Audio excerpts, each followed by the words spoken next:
The Art of Storytelling and of Becoming an Intriguing Person by Dave Mann. Introduction.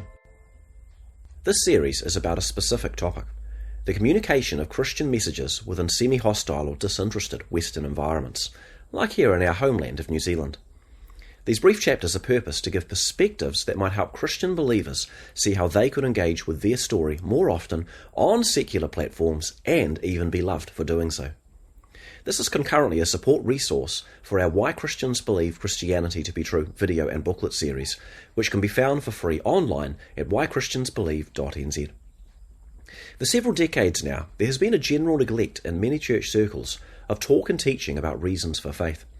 I suggest we might be paying a heavy price for that neglect. However, if we were to value and restore talk about reasons for faith in our churches, that effort would quickly beg another question. How do we use that knowledge? How do we translate what we have learned into our everyday conversations in our schools and workplaces? I believe there is a revelation here to catch. This has certainly been the case for me. Pushing against the dumbing down of Christian messages in public places has been something of a preoccupation in my life as a Christian communicator. Like a long walk taken one step at a time, I've more recently realized the distance I've come. There are things I do now that I didn't do 20 and 30 years ago when in the same general area of work. This book is about putting some articulation to what I've learned about storytelling with secularized public spaces in mind. There is a perspective and skill set for everyday witness here that can be learned. Chapter 1. If Beliefs Lead to Behaviour. An understanding that beliefs lead to behaviour is foundational to an understanding of why reasons for faith conversations are important in our churches. It also reveals why this topic might be something we've neglected to our own detriment.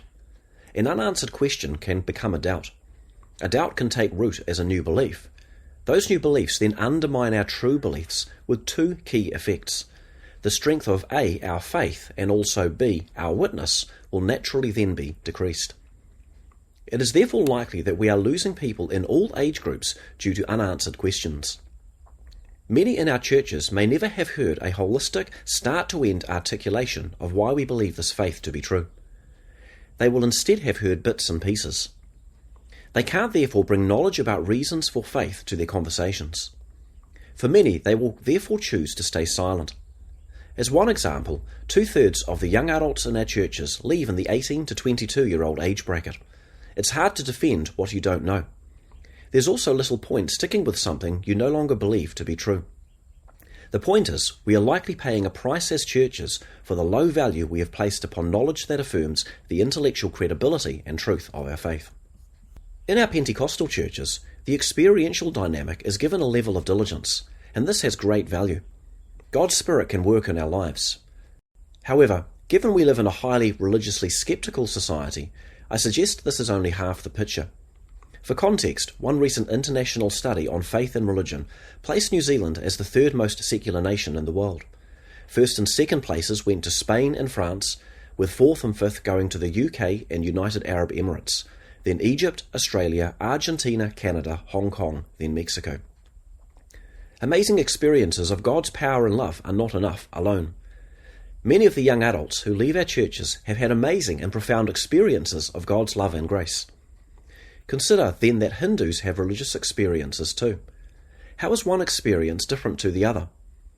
Consider also the strength of the voices of skepticism in our society, as echoed through public TV, web media, at schools, universities and workplaces. The voices of faith from our churches and related groups are quiet by comparison.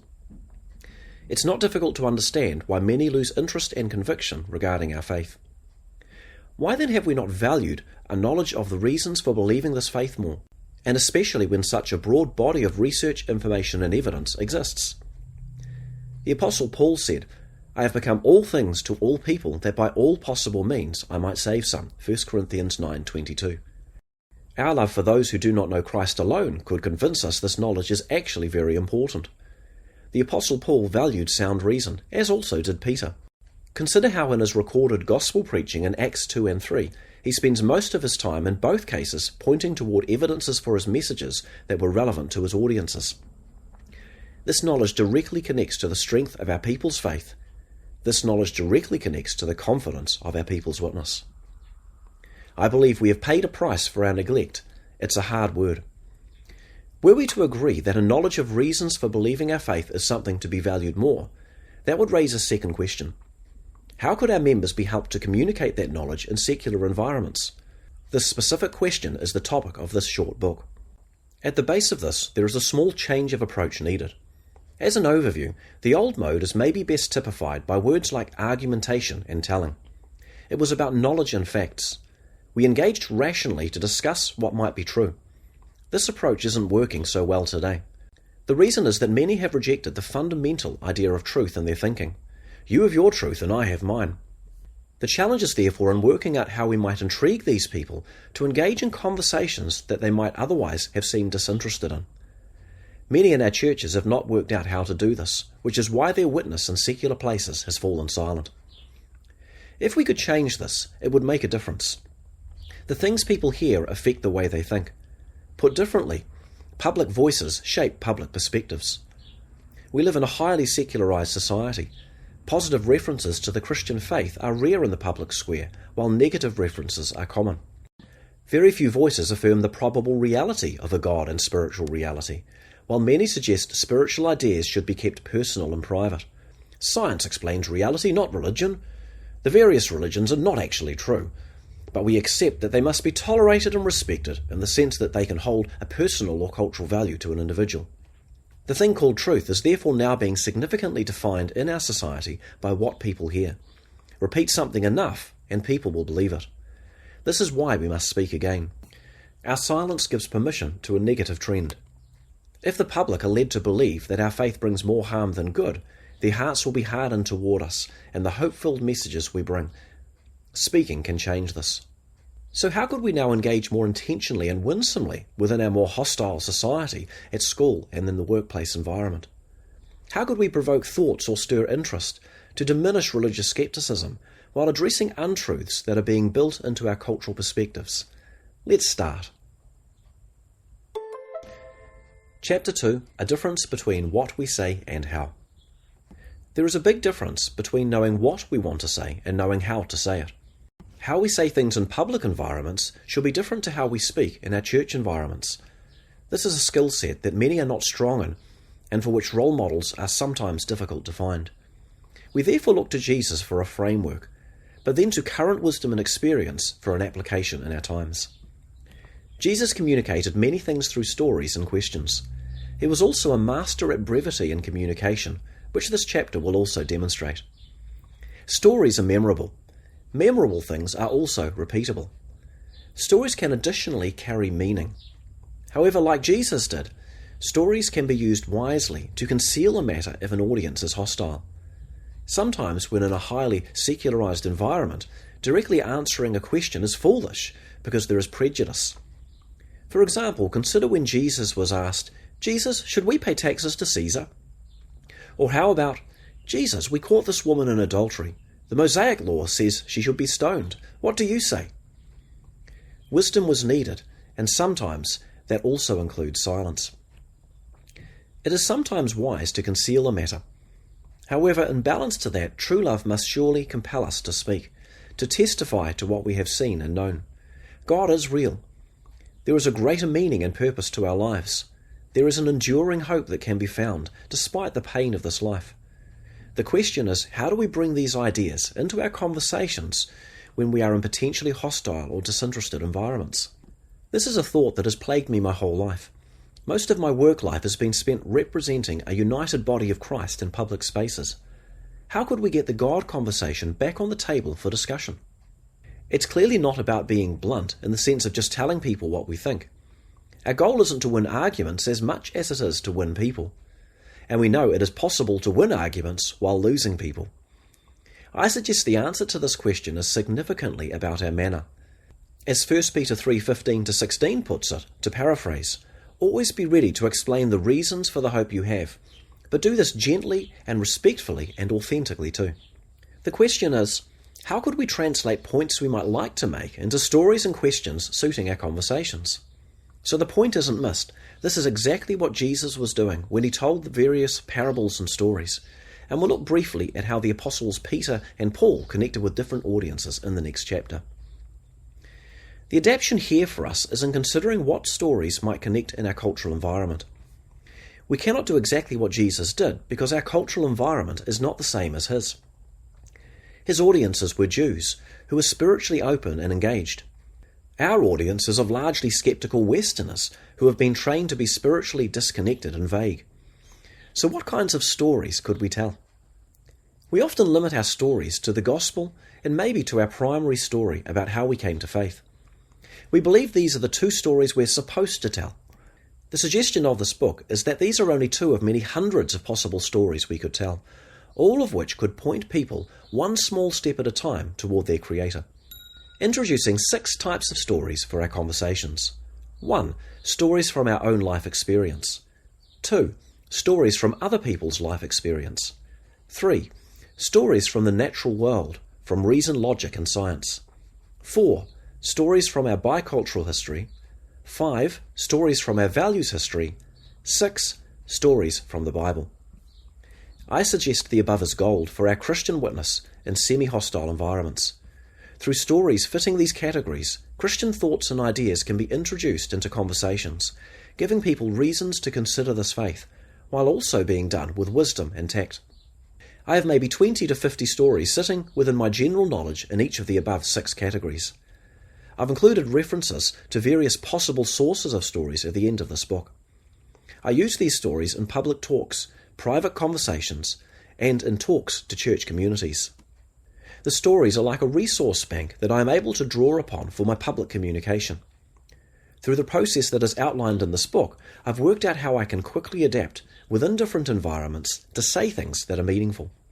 Were we to each pause and reflect, I think most would have at least 10 to 20 stories in each category.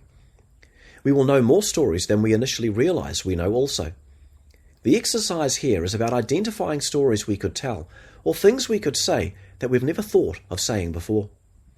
This is also about positioning ourselves to become more intentional in the stories we do tell and the things we do say, when in conversation in public spaces. With an awareness of what different people might connect with or be interested in, opportunities can be created. Sometimes a personal story is more powerful than a factual one. Sometimes a story from history will connect more than a personal one. The point is to recognize the variety we could draw upon to connect. Finally, as a habit, at the end of any short story, we are wise to always ask a question. This is because the key to great conversations is great questions. This is also, of course, what we see Jesus doing. I once summarized his approach to public communication with the following 3 things. Jesus asked questions, told stories, and made intriguing statements. Let's now look briefly at the Apostle Paul, and then again at Jesus to consider how they connected with people. We'll then lay a foundation for the series, which is the articulation of a possible difference in the approach we might take as contrasted to what Jesus, Peter, and Paul did. So it is noted, an exercise is found in the last chapters of this book that focuses around how we might translate our ideas into stories and questions for our communication. While the chapters here impart perspective, if this book is ever to be looked at by a group, that exercise has immense value. Chapter 3, Finding the Connection Point. If we look at how Paul represented the Christian faith, he always connected to something of interest to his audience first. He'd then leveraged that first connection to introduce the ideas he wanted to communicate. He did this intelligently too, with different approaches in different places. In Acts 17, Paul arrived in Athens. He had just come from Berea, where he had reasoned from the scriptures that Jesus was the Messiah. The Bereans applied their minds to examine the scriptures to see if what he said was true. Now at Athens, he again went first to connect with the Jews and God-fearing Greeks first. They were the most like him, and he related to them the best. His message included evidence for placing faith in Jesus primarily. We can safely assume, from seeing his wider pattern of ministry, from the prophecies and the scriptures about him. He then went to the marketplace, where I think we can be confident that he now didn't talk about the Old Testament prophecies as his primary approach. He adapted and engaged with a different set of stories and illustrations. It was here that a group of Epicurean and Stoic philosophers began to debate with him. Struggling to understand his message, which included talk about Jesus and a resurrection, they brought him to a meeting of the Areopagus. Paul's wisdom as a communicator is again highlighted. Having seen an inscription to the unknown God, he engaged to talk about that God. The short record of the occasion says enough to reveal that his primary message was around a God existing who is above the creation. We therefore should not worship the creation, but instead its creator. In suggesting this great God might also then be a personal God who can be known, he quoted two Greek philosophers, the Cretan philosopher Epimenides and then the Sicilian Stoic philosopher Aratus, who affirmed the same idea. It was a very clever thing to do. To note it, there is no evidence he quoted the Bible with this non-church, non-Jewish audience. It's remarkable to consider that he might not have communicated the full and whole gospel message on that first occasion too. Having mentioned the resurrection, some were put off, while others were intrigued. His goal might therefore reasonably have been to entice or intrigue them with key parts of the story. He pointed to a creator and to Jesus, and said enough to generate a small group of followers who were then keen to hear more. This bore fruit. If we consider Jesus' paradigm for public communication again, Jesus engaged with the interested, he intrigued the disinterested, he deflected the hostile. This is a good little formula to remember. One thing Jesus' example affirms is that we don't always have to say everything. In fact, sometimes it is appropriate to say hardly anything. It all depends on the context and audience. Note that Jesus told parables to the crowds that he didn't then explain. The parables were a tool for teaching, while also a tool of intrigue, and one that sifted audiences. They made sense to those with open hearts, while remaining confusing to those with dull hearts. By never explaining the parables, Jesus avoided the possibility of accusation from people who were hostile toward him in those crowds, looking for words they could hang him upon, literally. When people are not interested and possibly even prejudiced against our beliefs due to things they've heard, our logical goal is not to tell them something. We already know they are not interested, right?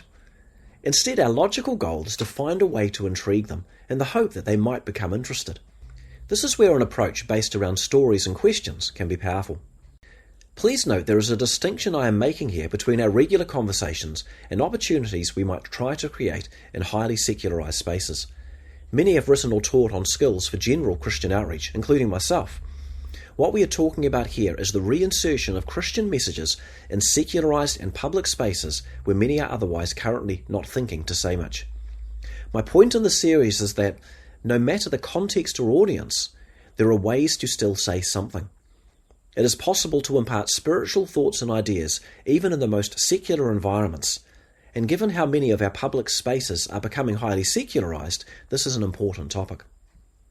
A change of approach for secular spaces. I suggest firstly that there is a permission card in our culture to push back on this. And see, the mouldy world, the wairua, the spiritual, is intrinsic to all of life. In this way of seeing life, which is exactly the same for the Christian, the spiritual is a part of everything. So spiritual comments actually can be made in secular spaces in our nation. The skill set is all within how we do this. Imagine a point of reason related to our faith that you'd like to communicate to someone. Or consider a question you think someone might have about our faith. Now consider a story you could tell that might answer that question or make that point. A tactic here is to tell that story without ever directly stating the point you are wanting to make. This is an approach Jesus modeled, leaving his audiences to work out the point of his stories for themselves. For us, though, I suggest this can then have a second layer that Jesus and Peter and Paul never needed. Their audiences were spiritually awake. Everyone worshipped a God of some kind. Well, that is not always the case in our society. The idea here is that we tell a story that includes a faith message that we then intentionally do not highlight. We instead use the story as an illustration of a different point about which both we and our audience agree. To explain that differently, stories can be used for two purposes at a time, instead of only one. Desiring to make a point that our secular audience will agree with, we choose a story that concurrently points to something that speaks favourably about spiritual things. The story is leveraged to make a point everyone will agree with, while sitting as clear evidence for another point which is left unstated. I've practiced this approach many times now. I most enjoy using stories from history and from nature. What it uniquely achieves is a restoration of talk about spiritual ideas and thoughts in secular places, while everyone is also enjoying the conversation. If a person is positioned to share small thoughts with a group on a regular basis, the inclusion of stories with gentle spiritual references within them can also change the spiritual environment or dynamic of a place to make spiritual consciousness and conversation normal instead of strange. For example, imagine I want to communicate an agreed message that human life is truly valuable. This is maybe important because there are too many young people losing hope, suffering depression, or worse still, suicide. So I tell a story about the human cell with all of the information in its DNA, and the robots called kinesins walking around carrying and fixing things with their 2 legs and 2 arms, noting my amazement at the intelligence needed to write the coding that enables these amazing things. I then wrap the small illustration up by saying, and that's why all people are important. What each person is made up of is like a miracle. Life is precious and amazing, and this is something we need to help those who are struggling for meaning or hope in their lives to be assured of. Their lives matter. The non-Christian social worker, hearing my point, will applaud my message. Meanwhile, a reason to believe there is a God has also been clearly stated within the mix. It's an approach that isn't difficult, that suits our times, and that can be effective in stirring interest. What then if a couple of 100,000 people from our churches were to capture this idea, to then tell a few more stories that they might not previously have? It would have an effect upon the thinking and spiritual consciousness of those who hear the stories. No one else is going to tell our stories for us, too. A catalyst for a change in approach for me was the realization that I could tell a story from New Zealand history that communicates a spiritual point on a secular platform, and people loved it.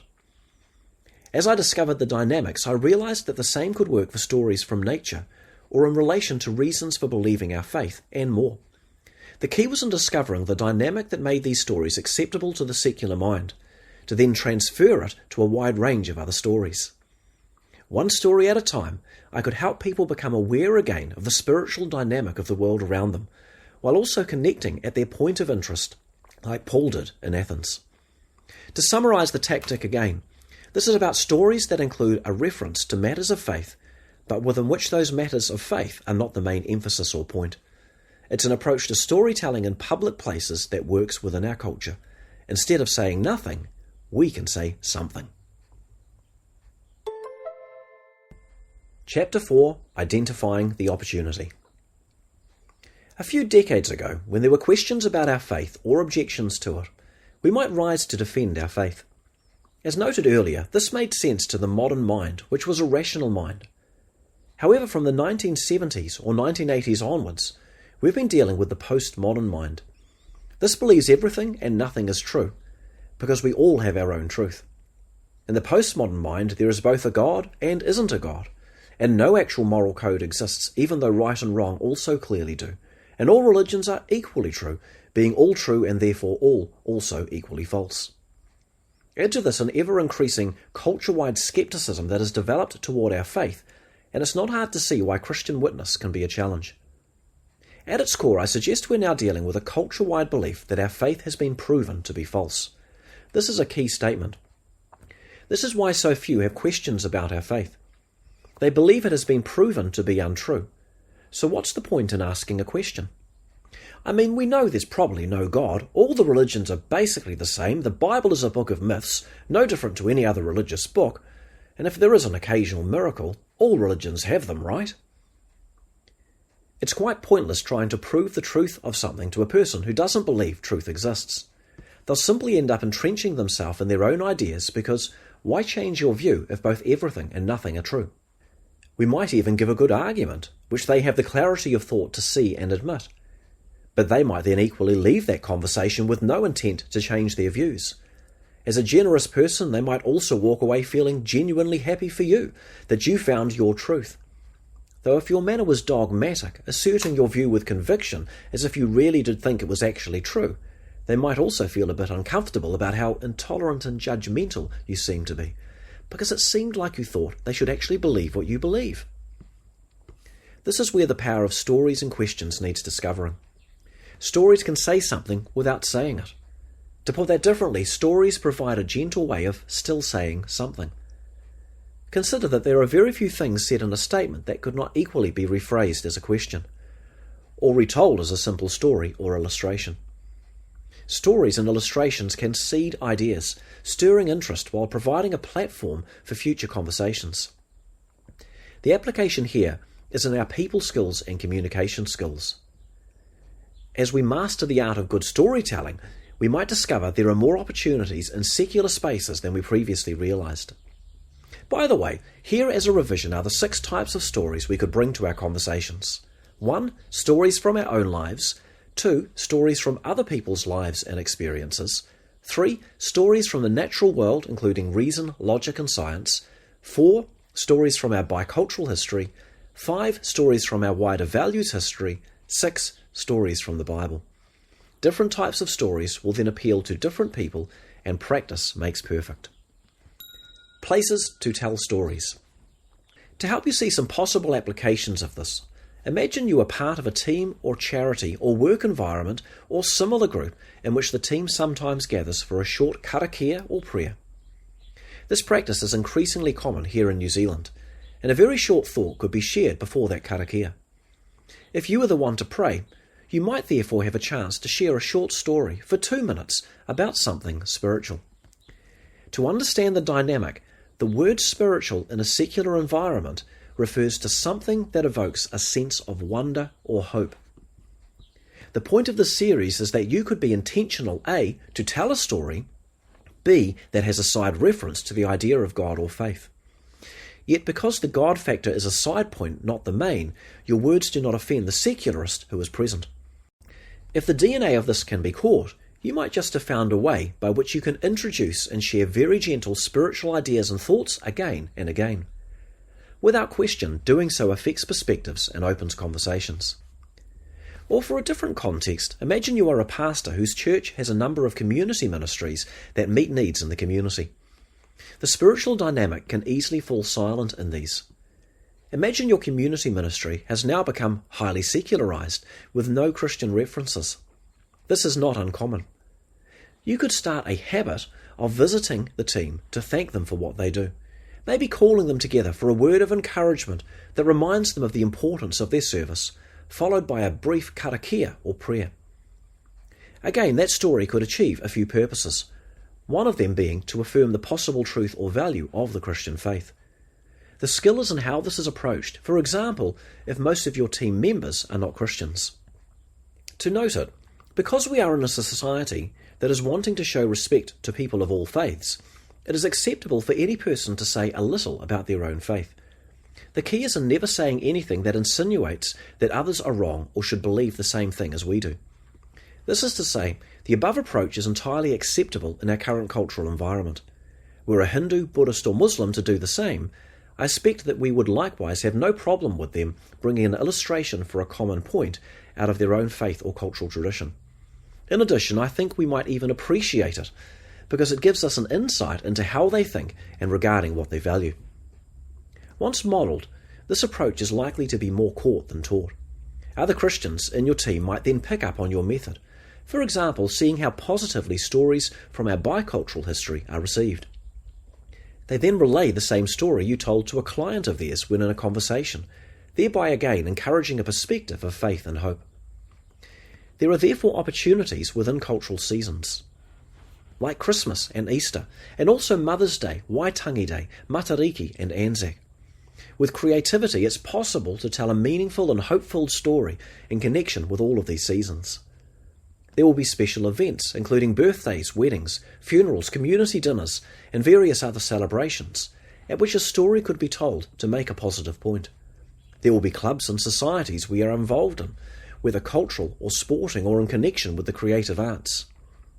Many will then have opportunities also within their daily work, as also through church ministries that serve others and meet needs.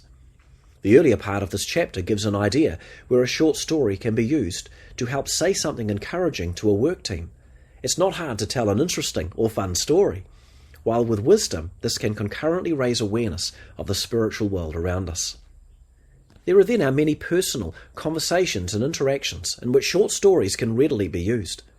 My suspicion is that many of these kinds of opportunities are being missed because our church members cannot see that there even is an opportunity, because the paradigm of storytelling mentioned has not been explained or only very rarely modelled.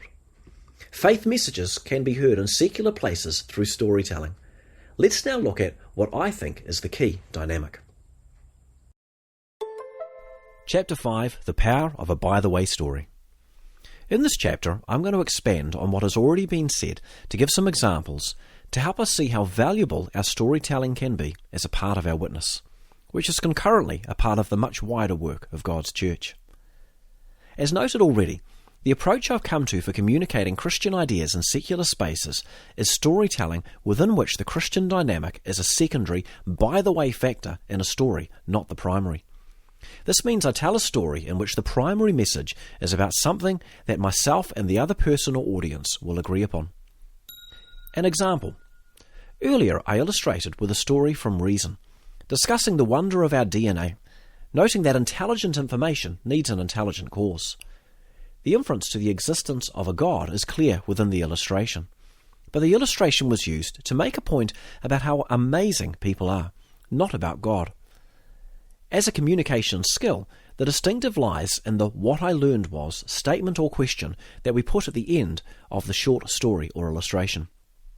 Mine was, "What I learned was, all people have value, and any person who's struggling with depression or looking for a purpose in their lives needs to be reminded of this." You'll quickly see how a secular audience might then applaud this message. People in our society have no troubles with Christians believing in their faith, or with Christians being Christians. What they don't want is the judgmentalism or pressure they perceive when we say things that, in their eyes, push our views.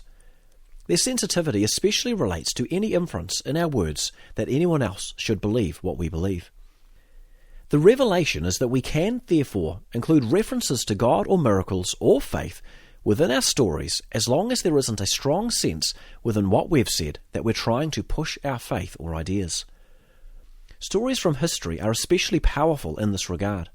They are a great way to highlight the value of Christian faith because it has objectively brought more good to humanity by way of transforming lives and then also the whole values of our society for good, more so than any other thing. Another example. To give an example from history here in New Zealand, imagine a primary point I want to make is about the importance of kindness and charity within a society. All people will agree with this point. I might choose to make this point by briefly telling the story of the Reverend Samuel Marsden and his kindness to Chief Ruatara, helping the sickly young chief found on a ship be restored to health. Their friendship resulted in Ruatara's invitation to Marsden to set up a mission station here in New Zealand, which resulted in our first Pākehā non-Māori settlement. From there, the Christian message of peace went out, spread by Māori well ahead of the missionaries. A culture of violence was transformed to one of relative peace, while Māori also then imparted to one another many amazing trade and other skills, new food and more, all of which brought an improvement to life. For a closing statement to the story, this demonstrates how powerful kindness is. We never know what will result from it. It's always worth giving people time to meet their needs and to lend a helping hand. Again, you'll quickly see how a secular audience would applaud that message, and even more so because I valued our nation's bicultural history, which our New Zealand society is increasingly recognising as something to value in these times. A key. The communication gem is in the concluding "and what I learned was" statement. This is where I draw a conclusion that everyone agrees with. This is what builds the bridge.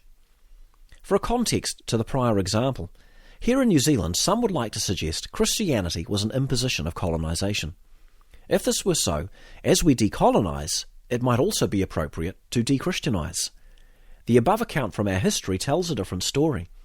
In truth, the Christian message was invited by Māori, not imposed by colonisers. The missionaries were also considerably anti-colonialistic, the very opposite of what is often suggested by skeptics. Also of note, Māori then embraced the Christian faith, but only after careful consideration spanning over a decade of observation. They then also spread the message the length of these lands themselves. It wasn't the missionaries who did most of that. The amazing result was that the ways of peace then replaced the ways of war that had existed amongst Māori for centuries. The significance of the story is therefore that it can change the way Christianity is viewed in our nation. It wasn't an imposition that we should now remove. It was instead genuinely invited and embraced by Māori, who then spread it, and that resulted in much good, despite the bad that followed as Māori were then disregarded and colonised. An example of the opportunity. I've had the privilege of being able to put this approach to communication into practice many times over the past few years, and on numerous platforms. This includes one-on-one conversations with plausibly hundreds of people due to our Hope Project national media projects, as well as through speaking to groups. One of my most regular opportunities came about due to my involvement with Scouts. For just shy of about 5.5 years, I was a Scouts leader at a Scouts group based in our local church. It was a logical involvement for me because we have 4 boys who have all been involved. Each week there was an activity with a lesson or skill to teach, which we logically then connected to a life value. Within any small lesson or thought given, a gentle reference to God was entirely acceptable. These were, however, wisely stated as personal statements, being sensitive and noting that most children and families involved were not Christians. In our group, a truly friendly culture developed that saw many parents choosing to stay throughout the program rather than dropping their children off and leaving. We gave relationship to the parents. We were friends. Our friendship together clearly met a social, emotional, relational need. It certainly did for me, and it was very enjoyable. Anyway, the point is, week after week I found myself with an opportunity. I often only had a few minutes to prepare. I'd note the evening's theme or prior activity, find a story with a sentiment of hope that connected thematically, then I'd give a short 5-minute thought. Through 5 years of this, I landed on a pattern for communication that I wish I could have mastered at age 20. I used to struggle with school talks in particular, especially in an intermediate assembly we got to speak in regularly. Talking about Christian things to audiences that are primarily non-Christian with due sensitivity is not easy. My approach was as follows. 1. I'd find a story from one of the above 6 areas of story, thematically, broadly, not specifically, connected to the evening's activities or theme. 2. I then briefly link that story to a second story, whether from the Bible or my own life experience, to draw out the value or lesson being communicated, with humour. This second story might only be 2 sentences long, noting an amusing experience or something similar. 3. I then conclude with a "and what I learnt was" type of statement, and 4. A question. The closing point was always carefully chosen, being sensitive to the environment. The question then opened it up for further comment, with the full scope of everything said in the picture. The children would always have their hands up before I'd even asked the concluding question, with questions to ask, statements to make, and stories of their own to tell. It was a fun dynamic.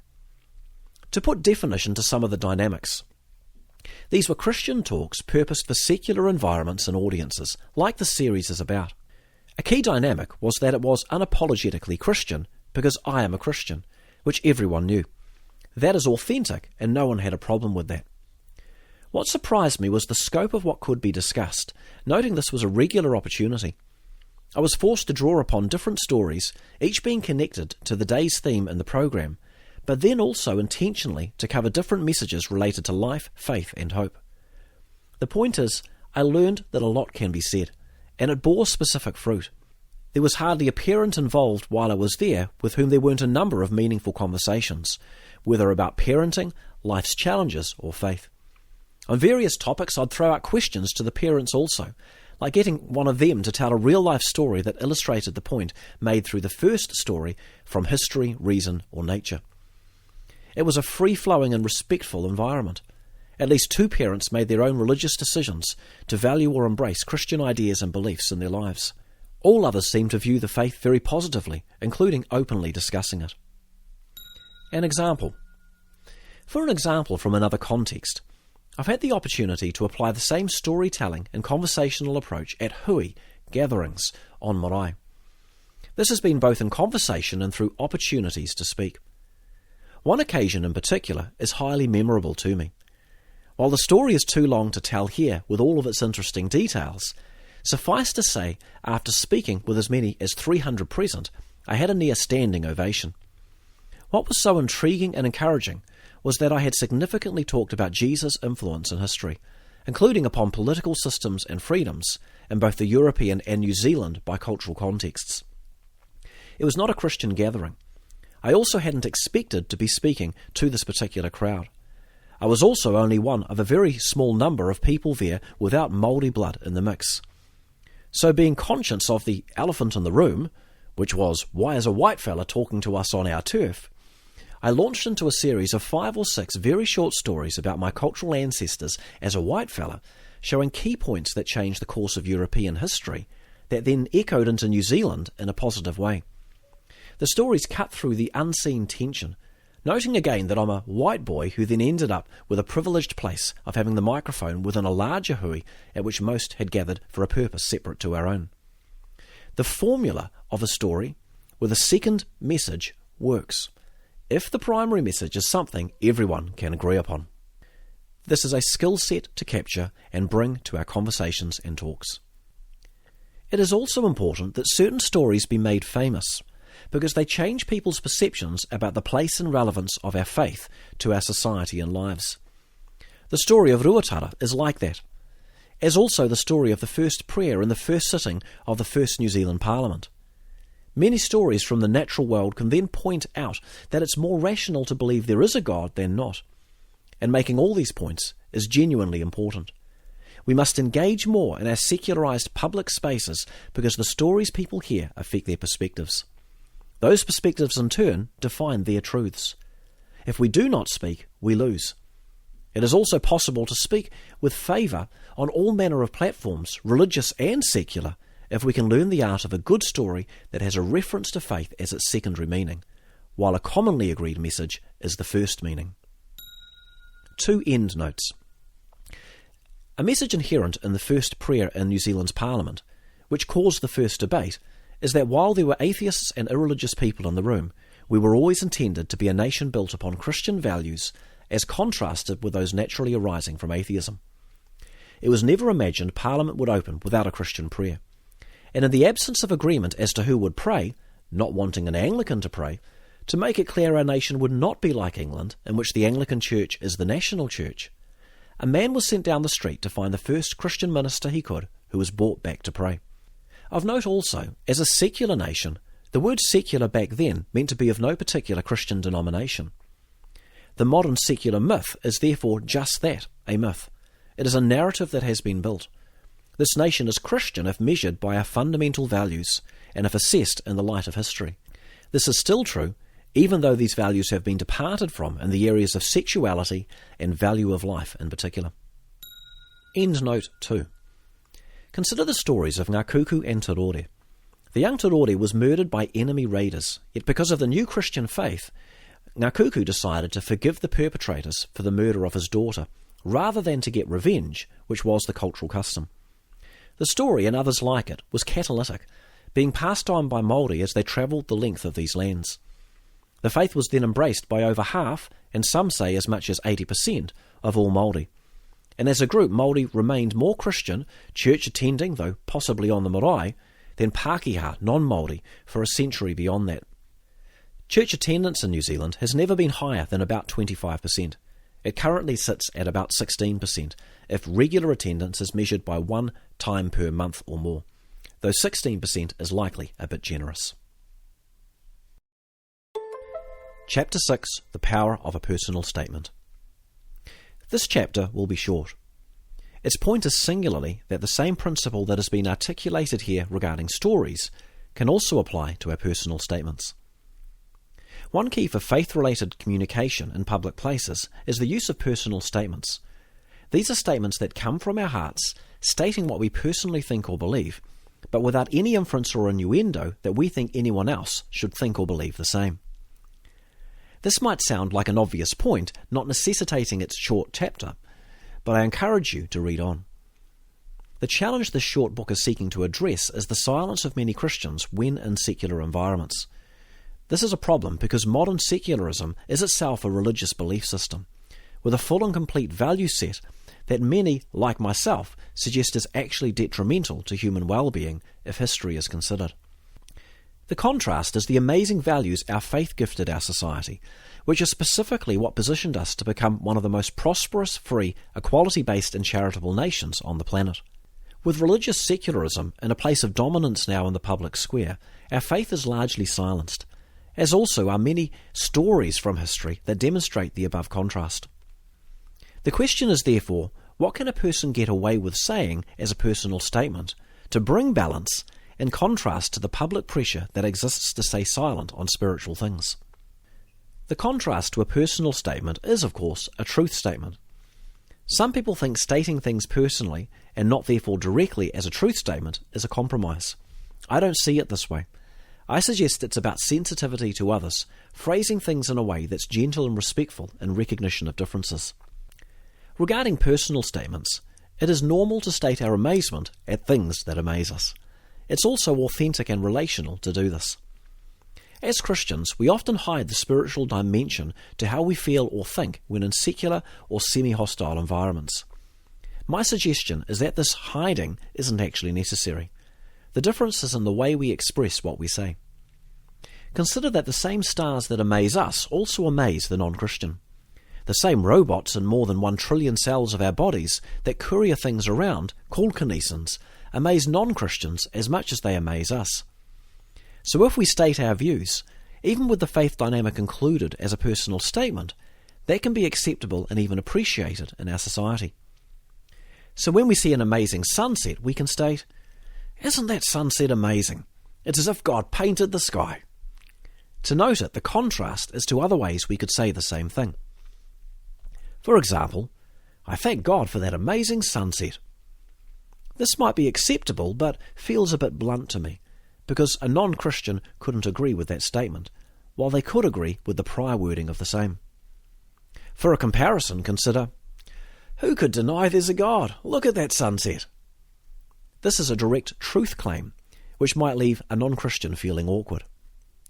My point is, most often Christians say nothing at all about their personal appreciation of a sunset and how this directly connects to their belief in a God. The Christian instinctively desires to give God praise and then says nothing. I'm saying we shouldn't be silent. It's about how we say what we say. Finding our voice is therefore about wisdom and sensitivity. I suggest that the skill set part of this is exactly the same as has been mentioned earlier on regarding stories in secular places. While our first sentence might be a personal statement regarding a reference to faith or spirituality, the second is a more generalized question or statement that anyone could appreciate or agree with. Everyday comments and observations can then be opened up further by allowing our hearts to connect with the reality we see. Regarding the sunset, what's equally amazing to me is that we have eyes that can see all those colours. That wasn't needed for mere survival. Truly amazing. Stating this would also be likely acceptable to a non-Christian friend standing next to me, though if I suspected the middle of the 3 short sentences might be misunderstood by an atheist, I might say it with a smile or a wink. To note it, everyone can agree with the first and third sentences, because it is truly amazing that we can see all of those colours. However, a new dynamic now arises because what is it within us that causes us to even think about the miracle of our eyes, to feel wonder at what we see? The answer is by being both intellectually and emotionally alive. If we can set our minds and emotions free, there are amazing things around us all the time. We'll come back to this in a later chapter titled Keys to Being an Intriguing Person. Consider when we see a new baby that we could say, "Isn't this thing totally amazing? I tell you, I can see no way all that information and complexity, and the organs and everything else can fit inside there as perfectly as this, all working and looking gorgeous like this, without a man in the sky who made it. Babies are amazing. How beautiful." A parent of any faith would appreciate that comment, which complements the wonder and beauty of their child. As a final comment here about authenticity, if we think being authentic is important, how authentic is it if we're silent about our faith? Given what we believe, our silence is not only dishonest, it's actually unloving toward others. In our silence, we also fail to recognize and glorify God in the way He deserves. God also wants to be praised. As Jesus said, "If they stay silent, even the rocks will cry out." Luke 19:40. Creative personal comments, offered in a by-the-way manner, can give due praise to God while also being used by Him to awaken a spark of faith or spiritual consciousness in others. Chapter 7, with the worst of the worst, our manner is our message. This chapter is a bit longer than the others because of the illustrations I give. However, it is worth that extra time because it's the aggressive or dogmatic few amongst the various antagonistic subgroups who intimidate many Christians into silence in the public square. Culturally, the message is that they get to speak, but we don't. How could we better deal with these aggressive or unknowingly prejudicial ones? If we could manage disagreement better, might it be that we would then have more confidence to speak? If more Christians speaking up is the goal, this is a genuinely important topic. As noted earlier, at the present time I'm privileged to be involved with the Hope Project public media engagements in New Zealand. These seek to keep something of the Christ in Christmas and Easter through public TV, web media and also booklets. The booklets are delivered to most homes nationally just prior to Easter. Due to the nature and scope of these kinds of media engagements, I've had the privilege and opportunity of engaging with many atheists and agnostics, amongst others, in conversation across the past decade, probably counted in their hundreds. As an observation, the grassroots reality is that these people have concluded their thoughts before the conversation started. They are not therefore interested in any facts or reason or rationality or logic, only unless it agrees with what they have already concluded. They often just want to be right and to throw a stone. These are difficult conversations. I reflect on Jesus when engaging with hostile audiences. He deflected hostile people more so than engaging with them. As he put it, don't throw your pearls to the swine, Matthew 7:6. There is a time to simply decline to engage, while at other times finding a way to say something positive is important.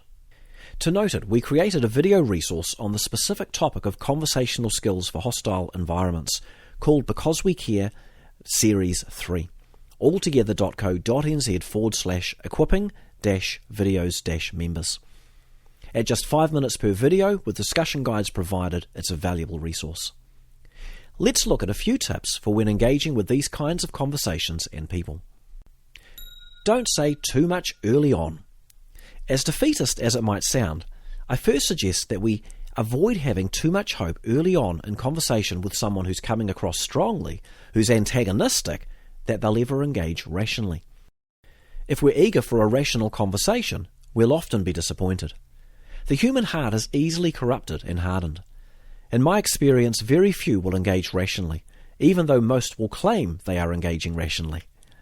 I have found that taking an approach that is somewhat aloof is therefore wise early on. Again, to consider Jesus' example, he engaged with the interested, intrigued the disinterested, and deflected the hostile. Investigate the motive. What we are wise to do is to give those we engage with the benefit of the doubt again and again. This is because all people matter. While Jesus deflected, his deflective statements often also made a point. Why are you trying to trap me? Highlighting their impure motives. Give to Caesar what is Caesar's and to God what is God's. Answering their questions provocatively, while also not giving them a quote that they could hang or kill him on. And it also made an important point on the limitation of government powers. To the rich young man who was more arrogant than hostile, he said, "Why do you call me good?" And then, "Obey God's commandments."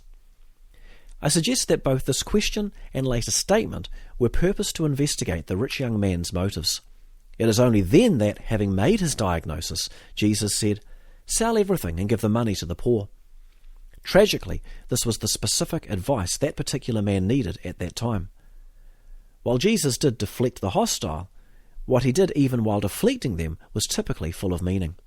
Again, given what we believe about reality, God, faith, sin, salvation, and eternity, it is only right that we engage in a manner that is sincere. Adapt. As another general tip, we're wise to be ready to adapt quickly.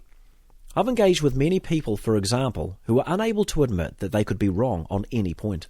Not even one. To deflect, some will throw accusations at the person they're talking with, name-calling. They'll then change the topic repeatedly as a deflection tactic, saying, "What about this?" or "What about that?"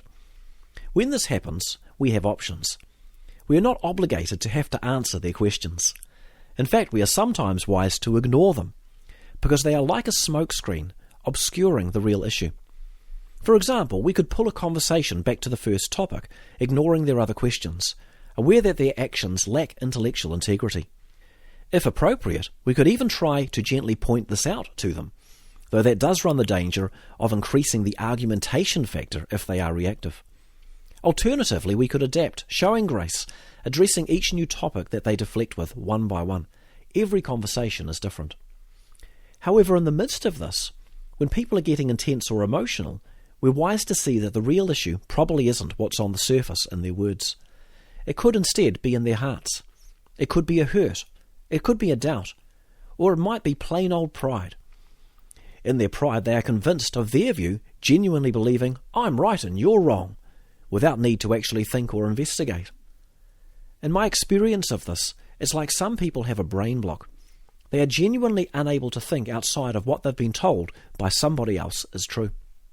Their perception, for example, that science has proven a certain thing, causes all rationality on the topic to leave the house. We are wisest to give grace, remembering that our goal is to win people, not just arguments. We therefore adapt, we tell a story, we pose a thoughtful question, and we smile. Don't take various smokescreens too seriously. To put this point differently, people's questions are sometimes like a smokescreen for a decision they've made in their hearts, not their minds. They might also understand that those who ask the questions control the conversation, so they are trying to dominate the conversation by asking questions. In their insecurity, they feel the need to prove that they are smarter than you also, so they get personal with their words, attacking, criticising and demeaning. This is about exerting dominance and superiority, and it comes from insecurity. A common power game is to say, the onus of proof is upon you to prove your faith. They won't believe until we prove it. What they fail to see is that they are equally making a truth claim. An onus of proof is upon all who make truth claims. As an example, they might say, your beliefs are ridiculous. Show me a peer-reviewed article in a scientific journal that says God is real. You can't, can you? These are simply power games, so we need wisdom and grace.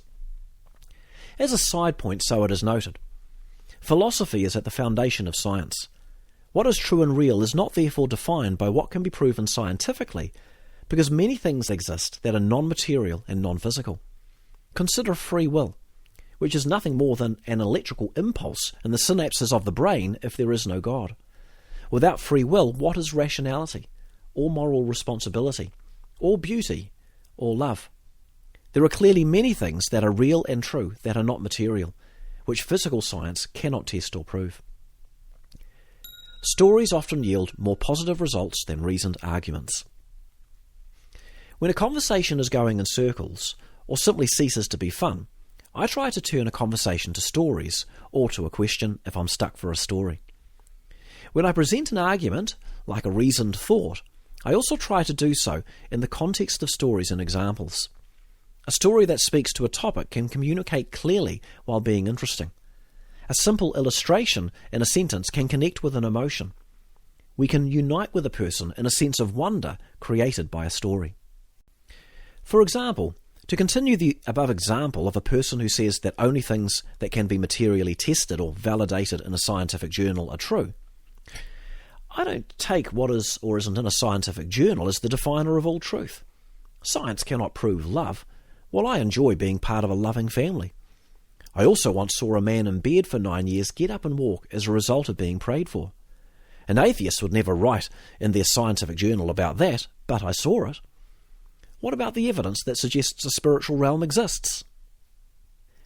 Note that this reply is entirely comprised of personal statements with no fact statements. The personal statements also connect to tangible experiences of being in a loving family and of seeing a miracle. As a whole, it points to the irrationality of saying truth is solely defined by what can be physically tested in material physical science. The topics it touches open the conversation up considerably. It concludes with a question.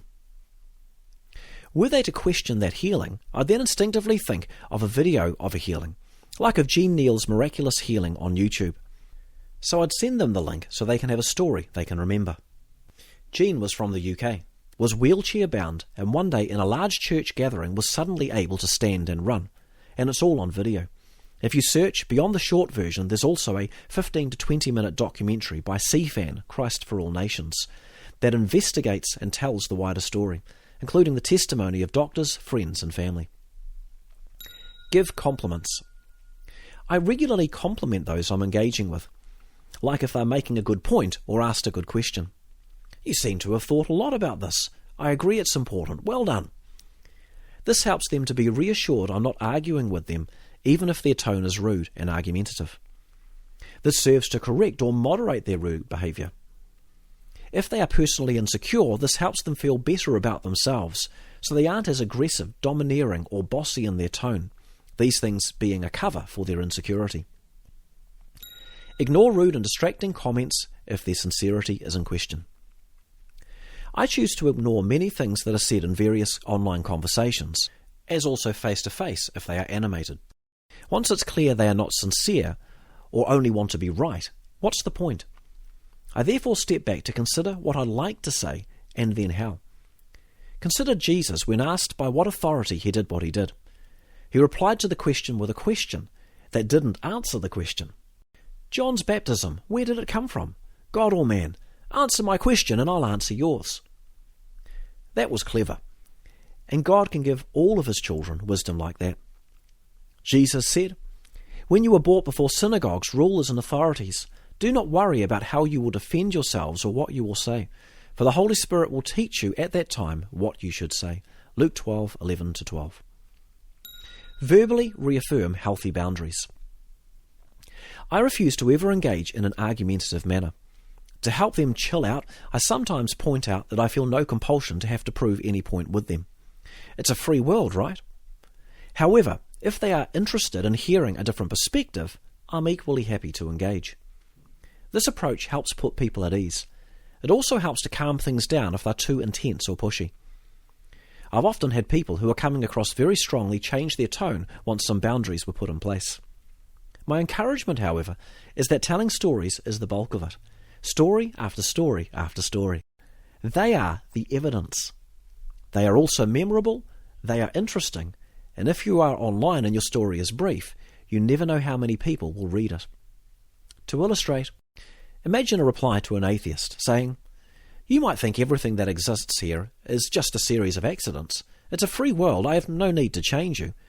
For me, the fact that our house exists tells me there was a builder."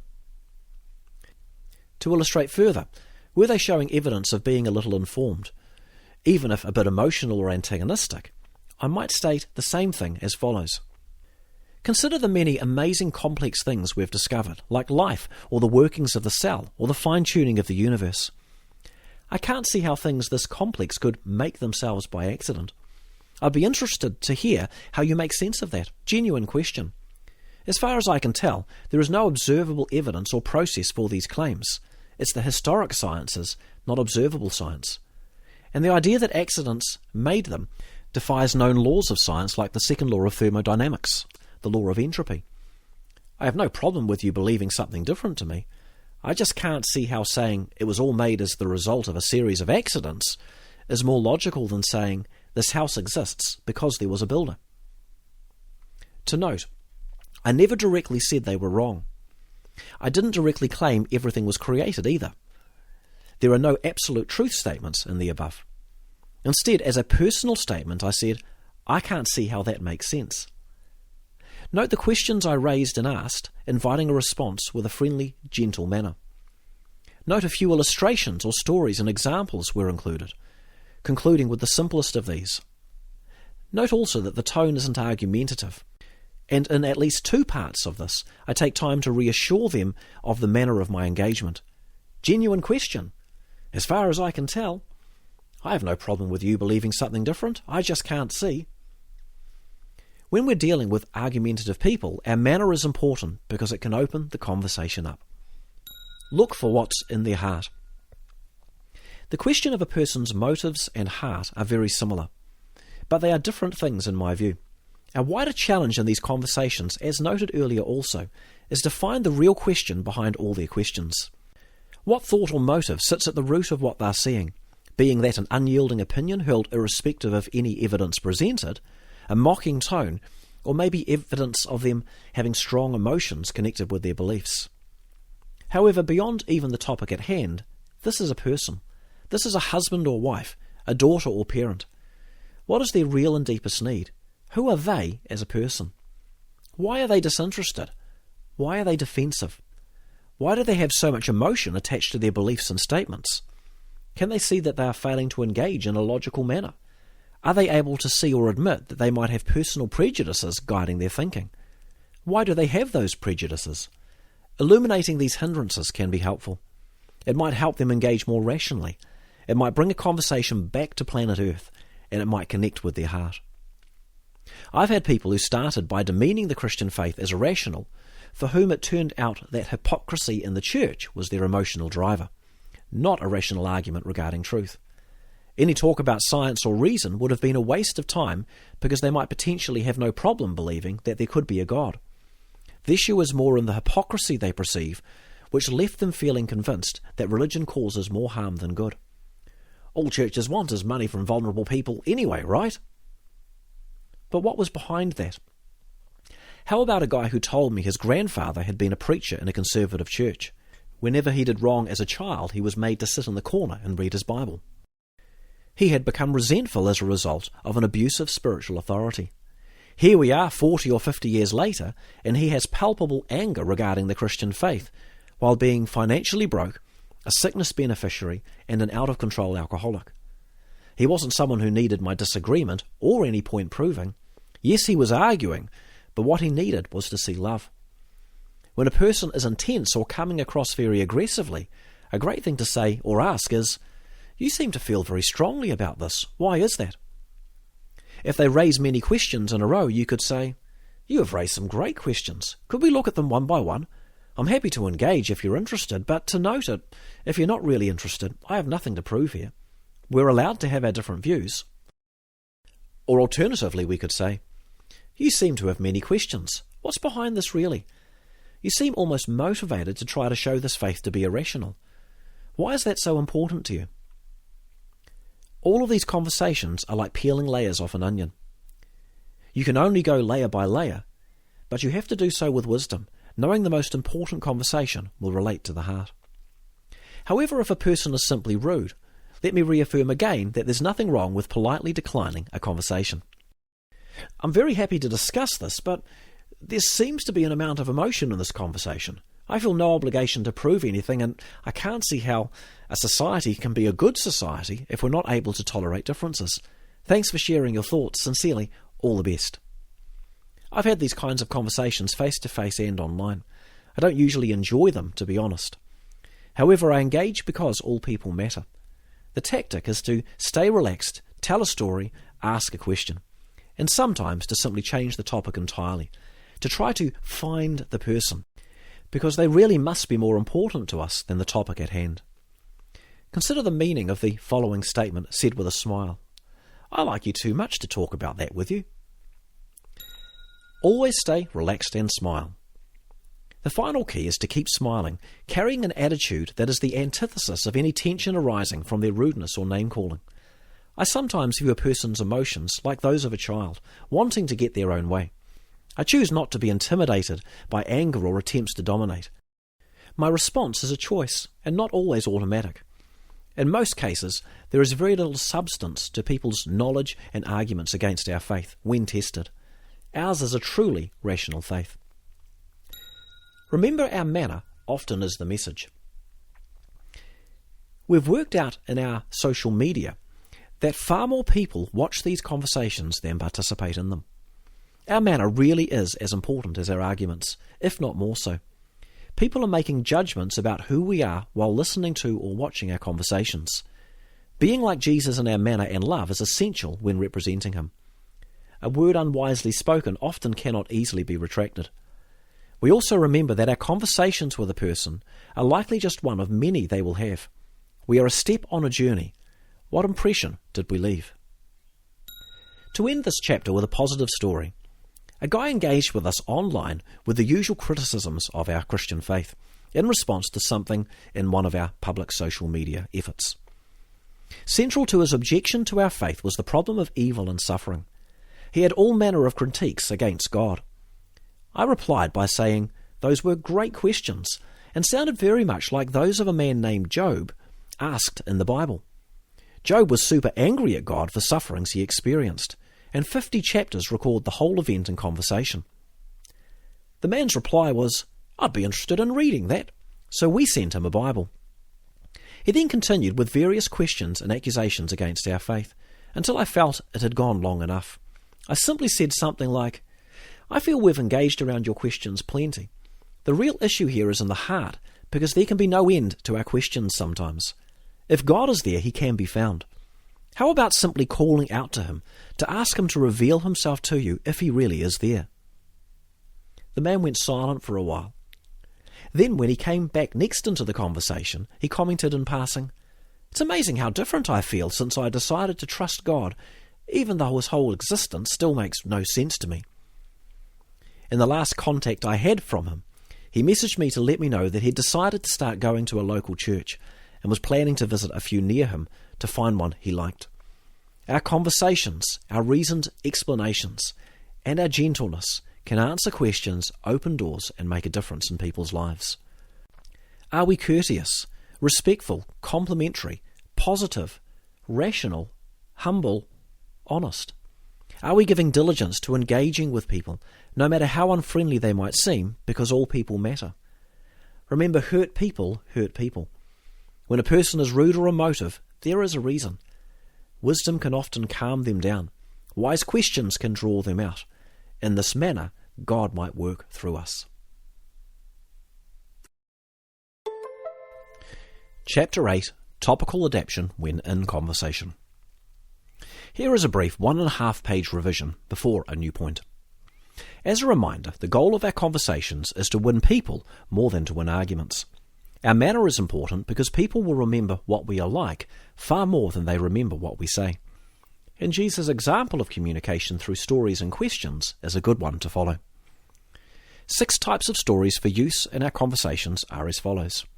1. Stories from our own life experience. 2. Stories from other people's life experience. 3. Stories from the natural world, reason, logic and science. 4. Stories from our bicultural history. 5. Stories from our values history. 6. Stories from the Bible. The question to consider is, which type of story might best communicate with this person or group? What story might best help or encourage them on their journey? No conversation can cover everything. It's also worth noting that Jesus engaged in a gentle and adaptive manner, helping people to take the next step toward faith. If we observe Jesus in conversation, he engaged every conversation differently because every person is different. As a pattern, he engaged with the interested, but only sought to intrigue the disinterested, while he deflected the hostile. This is to say, Jesus didn't always engage directly or openly. He considered his audience and shared what he believed was needed for their next step. With hostile and mixed audiences, a different skill set then comes into play. Consider that Jesus sometimes went silent, like when asked what to do with the woman caught in adultery. Consider also that Jesus often told stories that he never explained to the crowds, only later to his disciples. Matthew 13:34, John 16:29-30, John 4:34. Regarding an approach to storytelling for Christian messages in secular places, I've suggested the following pattern. 1. Identifying a relevant story that can be used to make a point that the audience will agree with, yet that also has a secondary message that educates or can broaden perspective regarding matters of faith, history and hope. 2. To conclude with a "and what I learnt was" statement about the point on which you and your audience will agree. 3. Then optionally to add a question to open the conversation up again. We are thereby able to impart messages about faith connected with reason or history or experience, while doing so in a manner that is suitable for our environment. And this is important because every story heard affects a perspective. Our engagement matters because people matter. There is an area of topical adaption regarding reasons for faith that needs brief mention. If we include references to spiritual things within our stories in secular places, as people's spiritual consciousness is awakened or given permission to exist, spiritual conversations will likely then come about. wisdom to engage those conversations is therefore going to be needed. Conversations are led by questions. When our conversations are engaging around matters of faith, it is sometimes wise that we intentionally redirect a conversation. The point here is to encourage that we become intellectually awake in our conversations, and also confident to take initiative to change the direction of the conversation if the logic of the conversation isn't making sense. An example. In my experience, a statement of skepticism toward the reliability of the Bible is unlikely to be reflective of any actual knowledge, because the Bible can objectively be shown as one of the most reliable records of history anywhere. I encourage the reader to view Video 2 and then Booklet 2 in the Why Christians Believe Christianity to be True series, found at whychristiansbelieve.nz. This begs the question, what's actually going on here? Why the skepticism? It dawns upon us that the motivation behind our culture-wide attack on the Bible has had practically nothing to do with the Bible at all. It has instead been about one thing, a skepticism of miracles. That's the actual issue. However, that question about miracles comes from another question, namely, does a God and or a spiritual realm exist? If a God, or even just a spiritual realm of some kind, does exist, then miracles are possible. It's that simple. So a question about the Bible's reliability as a record of history would wisely be turned to a discussion about miracles, which, if they deny their existence, is actually a discussion about the existence of God or a spiritual realm. Only when they accept the possibility of a God will they accept the possibility of miracles, in which case the question isn't whether or not the Bible is reliable. Miracles can happen. The question is instead whether or not there is sufficient evidence to suggest a miracle did actually happen. Being intellectually awake so we can see or perceive logic gaps in conversations is therefore important. When we find these gaps, we can investigate. A lot of time can otherwise be spent in discussions that really go nowhere. An example. Someone recently questioned me about the reliability of various predictions in the Bible after reading something I wrote about fulfilled prophecies. Despite evidences given to them, for example related to Psalm 22 and Isaiah 53, the person remained resolute in their arguments that there must be another explanation. I realized at that point that the conversation was pointless. He didn't trust the Bible because he doubts miracles happen, because he doubts that a God exists. So I gave my time to engaging around evidences that there is a God rather than discussing the Bible's predictions. An example. Likewise, someone engaged me recently around evolution with a firm belief that accidents and long periods of time together could create amazing and complex things. They truly believed this to be rational. However, it was pointless to discuss the details offered because we know that mutations, even where they very rarely might do something positive, do not create the kind of information necessary for new biological features. A quick look at DNA shows the nature of what needs writing. In short, there is no process by which a naturalistic no-God evolving of entirely new species types could take place. So what's the point in debating fringe details? As an illustration, if we know there's no trunk or roots to the tree, why debate whether there are twigs and leaves? I therefore redirected the conversation with questions and some short illustrations. Emotional drivers. While we have covered emotional background motives already, this example might be useful.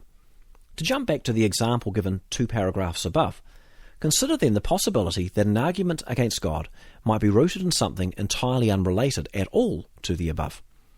Consider someone who is angry at God because their mother died of cancer when they were young. If God is loving, he could have saved my mother's life, and he didn't. The strength of their emotions is therefore the product of pain, not rational thought. The topic therefore should be changed again. For me in this situation, I would hope to 1. Somehow show empathy, 2. While maybe reassuring of the love and empathy of the Christian God if possible, noting this is a God who joined our sufferings as Jesus. If possible, 3. I might engage a conversation then about the problem of evil and suffering at a rational level, but this would be unusual. There are real questions here that have very few answers when a person is suffering. A story again, like a personal testimony, or the testimony of a friend reflecting God's help in times of trouble, might be more relevant. An emotional driver. For a final example, only because it might be interesting, consider someone interested in a girl in a church who's investigating the faith out of an obligation from her. Without wanting to embarrass anyone, I have conversations with 3 different people related to this scenario in my life. Again, we engage with hope, but also with awareness that behind all the questions, there is a motive quite unrelated to them. They like a girl. We therefore seek God for his wisdom, as in all situations. We engage, we show love, we encourage. Being adaptive in conversation is important. I think our ability to do so strengthens as we become more intellectually alive also, and as we become more emotionally mature and secure. As we continue to grow and learn as people, we can become more effective as encouragers of faith and hope in all circumstances. By the way, here are some useful questions to uncover things that might sit behind people's first comments or questions. Why do you ask? Why do you think that? Where did you get that idea from? You seem to be really convinced of this idea. Why is that? What led you to that conclusion? The real conversation is usually in the 2nd, 3rd, or even 4th layer of the onion. Chapter 9. Being authentic without undue agenda. This chapter is included in this book because, even with the above skills understood and learned, if a Christian is engaging with an express motive or expectation that others will then respond and come to faith, as ironic as it sounds, that hidden agenda can undermine their otherwise well-meaning efforts. Authenticity. The importance of authenticity cannot be understated. This needs discussion, and to note another irony, even intentional teaching. I think all people understand that we should keep it real when we engage with others. The challenge here is that the culture that is within us is powerful. Consider that we might engage in witness because we feel we're supposed to. This is something we should do, not only because we're supposed to. For our witness to be authentic, it needs to come out of genuine love and concern. But what if we feel both love for people and also an obligation to engage because we're supposed to? This might affect our manner. When we're trying to do what we're supposed to, words are more difficult to find. This is because we're trying to perform as if in a theatre, doing the right thing to make something happen. However, when we're more comfortable in our own skin, acting out of love, our minds are more likely to be relaxed, alert and alive. In this state of being, words are more likely to come naturally. These are challenging dynamics, connected to the very core of who we are, our self-concept, our perception of others, and also our current emotional health. Authenticity and adaption. Considering our audience is also important for authenticity. Being authentic doesn't mean I don't need to adapt to relate better to different types of people.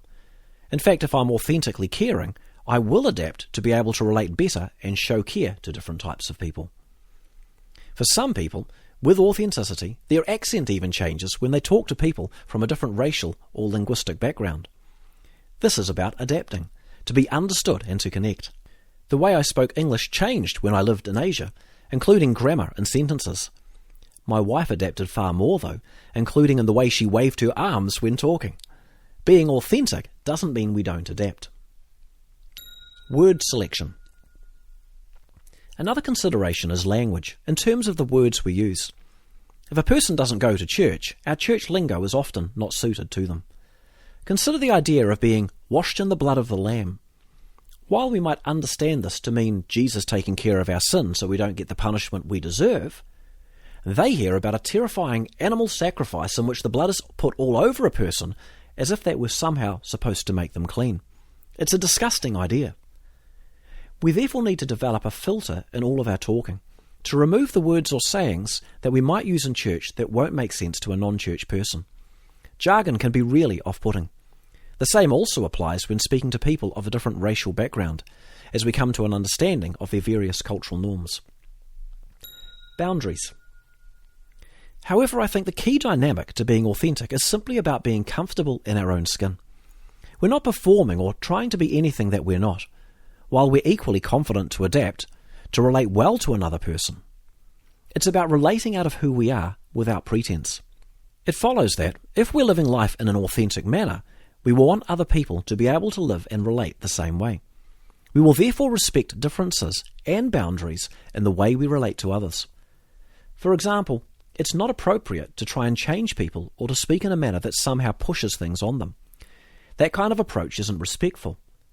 The caution here is therefore against putting undue pressure on people in our eagerness to see them thinking about or considering an idea. However, it would concurrently lack authenticity if we didn't try to engage a conversation with them, right? The love of God surely compels us to do so. Removing the agenda. A small revelation, therefore, appears. If we have an agenda in a relationship to somehow see the other person changed, that's not entirely healthy. For the comparison, to have the hope that they might one day change is fine, as long as we accept that we have no right or ability to make that happen. When these boundaries are in the right place, it affects the way we engage. Imagine we want to see someone become a Christian. That's not actually our right to decide, correct? Also, if we do have an agenda to tell them something and then encourage them to change, which could be respectful and authentic, this still might feel like pressure to them. Our motives will unavoidably be reflected in the way we speak and act. They will be able to feel that we want something from them. As Jesus said, out of the overflow of the heart, the mouth speaks. Luke 6:45. The lesson here is to remove the agenda of changing someone, even while authentically hoping that one day that change might come. We respect their autonomy, and we therefore engage in a way that respects their boundaries with no attempt to convince or coerce, certainly encouraging faith, but also never wanting them to make any decision that would not entirely be free and their own. We accept from the outset that we have no right or power to change them. The difference this makes is in our manner, which affects our tone, and it really does make a difference. For me, this little revelation helped me to become a lot more confident in all of my conversations. Combined with a revelation on the power of questions within conversations, it was a turning point. Once properly understood, I could never fail. It also released me to say what I thought more clearly and winsomely, because there was genuinely no hidden innuendo or desire behind my words. If I ever felt that someone might question my motives, I'd bluntly state what my motives and boundaries were and weren't, so there'd be no doubt or confusion. I've been amazed at the directions and also distance that this little key has enabled various conversations to go since then. It freed me to become more me within the conversation. What did I want to say or ask? None of us has the right to force any person to think about something they don't want to think about. None of us has the power to make anyone a Christian. If we can accept this from the start, it can be very freeing for both us and those we engage with. As a final little tip, sometimes we are wise to ask permission to say some things before we say them. We do this not because we're saying something wrong, but because we're aware that our motives in what we're saying might be misinterpreted. For example, I actually have an opinion on this matter. Can I share it with you? But to be clear, I'm not expecting you to have to agree with me. Is that okay? They then give you permission and feel comfortable because they know you understand the needed boundary. This approach can open a way for us to say things that might not otherwise be said. The idea of removing the agenda of changing people, while still intentionally engaging people in conversations, is a key that I've seen bring freedom to the witness of many people. Many had felt otherwise stuck in their witnessing conversations because they felt obliged to speak, and that is why they didn't know how. That feeling of obligation is also why when they did speak, their words carried a tone that wasn't comfortable for them or the other person. They were trying to be something they felt they were supposed to be, instead of being free. Do you authentically love God? I suspect you do. We cannot change other people, but we are allowed to talk with them. Chapter 10, The Importance of Brevity. I'd better keep this point brief. The key to great conversations is great questions. It follows that one of the biggest killers of conversations is when we overtalk. One of the great dangers of storytelling is that we might become long-winded in our stories. We've all talked with people who are. People love to hear a story as an anecdote, especially if it's told in 30 seconds or 3 sentences. They'll likely stay attentive if it's 1 minute long too, but beyond that, it better be a good story and told well. Storytelling is therefore an art. It requires practice, because in conversation a good story is also a short story. A good story is, however, one that the other person can relate to. The length you'll get away with is significantly contingent on how interesting you and your topic might be to the other person. We therefore need to be able to read those we are talking with. For example, if I tell you about the water tank I just installed, learning various things about pressure pumps and plumbing along the way, it is interesting to me right now, but I suspect you'd quickly be bored. So what might make it interesting? Well, firstly, there's no reason I need to tell you anything at all about my water tank installation. It's not actually important.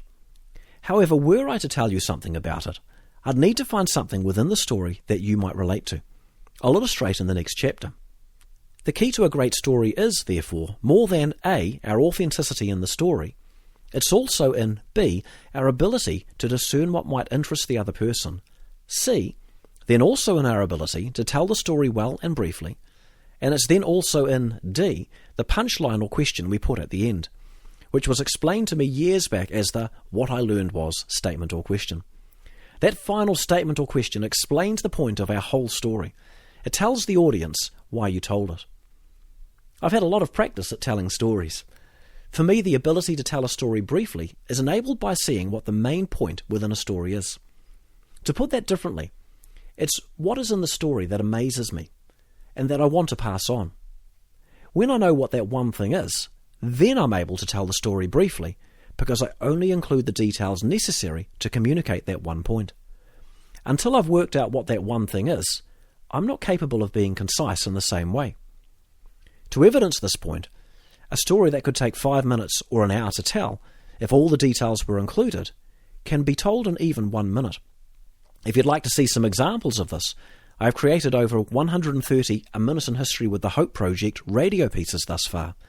Each is literally 1 minute, to the second. They are not easy to write, but they demonstrate what is possible. Each story needs content requiring 10 or 20 seconds. Maybe a person needs introducing with their name, the location, and the time period in which they lived. The main story about what they did then needs telling in just 20 to 30 seconds, with the significance of that explained in 5, and a closing sentence for another 5 seconds to wrap it up nicely for use on the radio. For example, see hopeproject.co.nz/a-minute-in-history. Stories with substance can be told in 1 minute. Regarding how much we talk, as a rule of thumb in conversation, it is said that we should ask 2 questions for every one that we are asked. If we're telling stories, how about the idea that we listen to 2 stories for every one that we attempt to tell? People like people who listen more than they talk. Not talking too much is important. Chapter 11. How to tell a story that actually communicates something. A core point in this series. This chapter expands upon and illustrates principles discussed earlier in the book to ensure they are now clear. Imagine you asked me what I did last weekend. I'd need to answer authentically, correct? Well, I put a water tank on our property. In the previous thought, I told you that the details were boring. Here's how I'd naturally tell you about it. Then we'll break down my small story. And by the way, this is how I'd naturally talk because while writing this, I simply wrote out what I'd naturally say if asked the question. No preparation was needed. I put a water tank in and had a real problem with the pressure pump. I simply couldn't get it to hold pressure until I eventually worked out that it didn't have a backflow valve to stop the pressure going back up through the pipe to the water tank. My lack of knowledge left me stuck for ages, and I even fiddled with the electrics of the thing, which put me in serious danger of wrecking it. But I learned something. When we're doing new things, it's wise to seek advice, right? Now, I admit that's not the most interesting story in the world, but it is an authentic, everyday answer to the question, what did you do last weekend? To analyse. 1. Connection. As boring as the water tank installation might be, the above is mildly interesting because it makes me the butt of the joke. It connects to an experience everyone will relate to, nearly stuffing something up due to a lack of knowledge or advice. 2. Length. The story is also approximately 1 minute in length. I know that the details that are interesting to me are unlikely to matter to you, so I chose not to tell you them. 3. Made relevant through the "what I learned was" statement. The closing statement puts into practice what was mentioned again in the prior thought. A story is turned towards something meaningful in communication by adding a last sentence that tells the other person what we learned from our experience. This makes the story topical with regard to a broader lesson, seeking good advice, rather than limiting the story to a specific topic, water tanks. Very few people can relate to installing a water tank. Everyone can relate to doing something dumb because they didn't seek advice. 4. A question. A question added to the end invites the other person to now make their contribution to the conversation. This is how conversations work, a bit like tennis, with the ball going back and forth across the net. To note it, I didn't edit the above little story to create this illustration. I simply wrote down what I'd naturally say. So the question at the end was also by instinct, the point here being that earlier in my life I wouldn't have instinctively done the same. Conversational skills can be learned. There was a point at which I realised I was weak conversationally, so I decided to become intentional in the way I asked questions. This also included a habit of changing certain statements into questions if I felt there might be tension or disagreement in the room on a particular matter. This is in fact something I learned from Jesus, from looking at how he avoided the traps of his opponents, where they tried to get him to say certain things from a desire to have him killed. To consider my question above, my example is a very weak question in that it's almost rhetorical, not requiring an answer, because the obvious reply is yes. However, were I to pause, I could imagine someone I was talking with having a comment to make, or I could restate the question. The above topic could easily be expanded with a repeated question like, "Have any of you stuffed anything up lately?" In all likelihood, that would open a conversation up. If we wanted to get super spiritual about it, we could say, for amusement, "So, given the fact that none of us have ever lived a full and meaningful life on planet Earth to the end, who'd be in a position to give us advice on how we should do that?" That's obviously a cheeky question. It's a bit cheesy, to be honest, but not everything has to be spiritual. Concurrently, though, authentically, combined with a fun attitude, well, it's a key to great conversation. For a more sensible question, have you ever watched someone else stuff something up and wished you could have been there to give them some good advice? To wrap this one up, while storytelling is powerful, telling a good story that also says something meaningful is an art. It needs to be 1, interesting, considering the audience, 2, brief, and then 3, to make a point, like by adding the "what I learned was" concluding statement or question. 4, the question we ask then determines where the conversation goes next, remembering that the key to great conversations is great questions. As we become conscious of these dynamics in our conversations and storytelling, it is only natural that we will improve. This can strengthen our ability to communicate well and relate meaningfully to all manner of people, in contexts that are both friendly and somewhat hostile toward our faith. Chapter 12. Achieving Respect in the Midst of Disagreement. While this chapter is not on storytelling itself, it is included because difficulties in spiritual conversations are what sometimes causes people to shy away from ever starting those conversations. Some tips on how we might keep our conversations relaxed might therefore be relevant. Here are some tips. We disagree with ideas, not people. To maintain a respectful tone in our conversations, one key is to disagree with people's ideas rather than disagreeing with them as a person. For example, instead of saying, "You are wrong," we say, "Those ideas are wrong." But it's possible to do a lot better than that. Personal statements. As noted prior, it's also helpful to sometimes state our views as personal opinions. For example, instead of saying, "Those ideas are wrong," we say, "I'm not personally convinced about those ideas," or, "For me, I've often wondered if..." The art of a parallel and only vaguely connected story. I learned quite a bit about how to disagree without disagreeing during my 9 years living in Asia. It was impolite in the culture to disagree with someone who is older or wealthy. This comes from the very obvious truth that if people are old or wealthy, it unequivocally must follow that they are wise. That, of course, was a joke, and my Asian friends would be smiling. Westerners, as a stereotype, are more prone to openly state their disagreement with someone than an Asian person is. However, to make the point, an Asian is just as prone to disagree as anyone else is. It's just that they do it differently. The silence doesn't mean agreement. The point is, you're not supposed to cause an older person or a person in a position of authority to lose face. So how do you disagree without ever having disagreed? It's an art form. It also requires patience, which is in contrast to the Western mind, which is more inclined to simply call something that is rubbish, rubbish.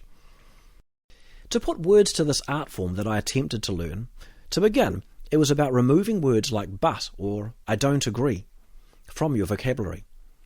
Even words like "a better idea would be" were too pointed. This would disrespect the other person, causing them to lose face. Instead, you might say, "I see real strengths in that idea." Then after a long pause, "I once saw an organisation who..." You then tell a story that includes a different idea or approach, but you are wise to never state it directly, to instead leave room for the other to digest what you've said for themselves.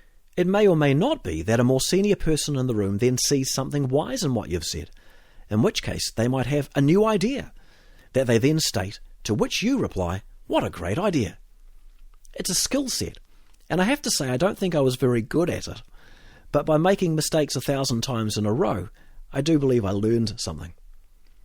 To note it, the skill set above was largely therefore about storytelling, exactly like the series is promoting. The art was in telling a story that made a point. Within that story, the intended point was then made as a side point, almost indirectly, rather than as the main point. It is an art. Manner. Ultimately, maintaining a culture of respect in the midst of disagreement is about exuding a gentle, respectful and friendly approach that does all it can to avoid direct disagreement while reassuring the other person in case they feel insecure because of the disagreement. It's about adopting a posture that allows conversations to open up, and it's about taking an approach that avoids potential misunderstandings. And if our goal is to win people, not just arguments, it's a skill set we're going to be motivated to learn. Grace. People won't always be kind or polite. Some will be disagreeable. Some will be rude toward those with different beliefs to their own. The modern woke crowd is an easy current example. They are often intolerant and judgmental, while ironically and falsely accusing anyone who disagrees with them of being intolerant and judgmental. For clarity on the matter, it's not intolerant to disagree. Tolerance is about how we treat people no matter how much we disagree. Also, to judge a person's character because they hold a different view is actually judgmental, and it is judgmentalism of the worst kind. However, what is clear is that if we reply in a like manner, it won't help or prove anything. Like Christ, we are asked to turn the other cheek, to forgive a perceived wrong, and to show all grace. If we do this, our conversations will last longer and go further. Additionally, as already noted, years later a person might remember nothing of what we said while remembering a whole lot about what we were like. We therefore hold two things in tension: the law of love that obligates us to speak of our faith, and an awareness of our environment which necessitates good people skills to achieve that. As the Apostle Paul said, always be prepared to give an answer to everyone who asks you to give the reason for the hope you have, but do this with gentleness and respect. 1 Peter 3:15. For a final word on this, in one of the Because We Care video series videos, Series 2, video number 4, at alltogether.co.nz/equipping-videos-members, we cover the topic How to Disagree Without Disagreeing. In summary, you sandwich your disagreement with two compliments, and then possibly also change the disagreeable statement in the middle to a question. An example of the technique. I'm sitting right now with a view of a road and cars driving past. So here's a random example. I love that you're so passionate about cars. Regarding the idea that Holdens are better than Fords, I have to say I think there's been a lot of experience there in America perfecting their cars, but look, there's no question Holden made some truly great cars. If you consider what's been said here, while I am disagreeing with their claim that Holden is better than Ford, I've also complimented them twice, so there's no real reason for them to feel threatened. This sandwich technique is easy to remember and apply. I hope these tips can help. Certainly for me, my confidence to initiate conversations has grown only in proportion to my confidence to then manage those conversations. While there is skill involved in initiating certain conversations, there is equally skill involved in knowing how to navigate them. For people to gain confidence, it is likely that they will need to grow in these two skill sets concurrently. Maintaining an environment of respect within disagreement is possible. Helping other people to chill out when they get too intense is sometimes necessary, and it's also possible with rare exception, and these are skill sets that we can learn. Chapter 13, Keys to Becoming an Intriguing Person. I feel this idea needs more unpacking before we finish. So we'll make this the final chapter before a short conclusion and then my list of go-to stories. The foundational principle of this chapter is very much where this short book began. Beliefs lead to behaviour. Or as Jesus put it, out of the overflow of the heart the mouth speaks, Luke 6:45. Once we've surrendered to the idea that we really can't change people, we can develop a new confidence in stating our views creatively. We do this with freedom, knowing we're not called to change other people, yet we also do this with an awareness that our words and stories might potentially intrigue them to think new thoughts, which could make a difference in their lives. The irony here is that by not trying as hard, we sometimes become more effective. Put differently, by saying things that might intrigue others, but with an attitude that does not expect them to be intrigued, we potentially become more intriguing. With practice, to note the irony, we can become more comfortable with letting ourselves be ourselves within a conversation, while understanding the natural boundaries of good conversation, like brevity in stories and question asking. We therefore engage authentically, more confidently, and this can make us more interesting to be around. To state something that's very simple but also genuinely important. What makes an intriguing person intriguing is the fact that they are intrigued. Nothing more, nothing less. It's the authenticity of their intrigue that puts the interest factor into their words, and that's what makes you feel intrigued. If we want to become better at communicating things with other people through our conversations, it follows that the key to intriguing people is to be genuinely intrigued. The key to being interesting is to be genuinely interested. And the key to being compelling is to be genuinely compelled. And by the way, a key to not being too serious and boring is to smile, while being careful to listen more than you talk. And the true key to smiling is to let yourself see that there is a bright side to life, because then the smile is natural, and a natural smile always beats a fake one. What then is it to be intrigued? What does that actually mean? A person who is intrigued is free and alive in themselves, to be able to both A, emotionally connect with, and B, intellectually connect with something genuinely amazing. That's what being intrigued is. To state that again, to be intrigued, we need to both set our intellect and emotions free. It's an ability to perceive something as amazing, combined with an ability to also feel it. Consider that the reason we say, wow, at something, is because we comprehended something at both an intellectual and emotional level. Wow, that really simple point is amazing. We need an illustration. Consider the delight of a child when interacting with something simple and amazing, like a butterfly they just caught in a net. For the adult who is with the child, engaging with the child who has the butterfly is often more interesting than watching the butterfly, right? And where does the child's delight come from? They can both perceive intellectually that they're looking at something amazing and feel it. Hence the squeal of delight when the butterfly moves. Consider when adults watch children play a game. It's not the children's game they are following as much as it is the children's emotions and antics within the game, right? We're engaging with the child's childlike ability to live in the moment, without a care or worry in the world. That's the attractive and interesting dynamic, and it's a dynamic we can lose with age. As we lose the ability to be free in the moment, we lose the ability to be intrigued, and with it, to be intriguing. So to become more interesting as people, we need to have things we're genuinely interested in, and beyond the Bible too, if I can make that point, please. It's often said that God wrote 2 books that reveal himself. One is the Bible, while the other is his creation, the natural world. There's plenty to allow yourself to be amazed about or surprised by in this world. While for the non-Christian to note it, there is a 3rd book that God reveals himself through. It is you, through your life and example as a Christian to those who know you. Of course, the opposite to being intriguing is to be boring. Reflecting on this can help also. Consider a story or joke you once told and everyone laughed.